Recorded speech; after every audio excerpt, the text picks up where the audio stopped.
maupun provinsi sangatlah diharapkan sekolah-sekolah menengah kejuruan negeri maupun swasta agar tercipta kesamaan persepsi dan konsistensi alur pendidikan, tak terpisahkan dan akan tercipta sumber daya manusia berprestasi, handal dan profesional yang diciptakan Sekolah Menengah Kejuruan Samarinda.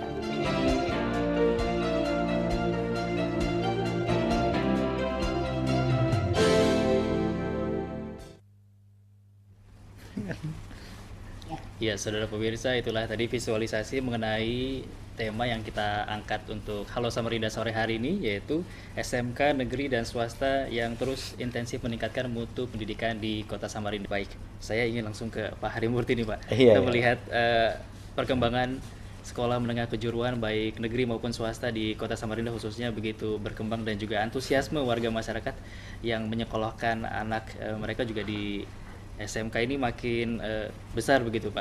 Bagaimana Bapak melihat hal positif ini? Jadi saya melihat ya, sekarang ini masyarakat kesadarannya sudah mulai tinggi. Pertama, bahwa dia menyekolahkan putra-putrinya ini adalah punya tujuan, ada goal yang ingin dicapai. Goal yang ingin dicapai salah satunya bagaimana dia nanti menjadi manusia yang produktif. Karena bagaimanapun saat ini yang jadi permasalahan bangsa ini kan masalah pengangguran. Nah, kalau mereka menganggur, dia berpendidikan tapi menganggur, ini juga malah membahayakan. Nah, ada perubahan tren daripada masyarakat sekarang ini, bahwa dari sekolah menengah umum ke sekolah menengah kejuruan. Karena di sekolah menengah kejuruan ini saya katakan bukan terminal, tapi di sana ada pendidikan bahwa anak-anak ini orientasinya tidak hanya jadi pegawai negeri saja. Yang selama ini orientasi mereka kalau sekolah inginnya aja di pegawai negeri, tapi di sekolah menengah kejuruan dia tidak diajari untuk ke arah sana. Dia harus jadi entrepreneurship, dia harus jadi wirausaha. Nah, itulah yang ada perubahan, pergeseran paradigma di masyarakat kita. Nah, pergeseran ini harus kita sambut positif.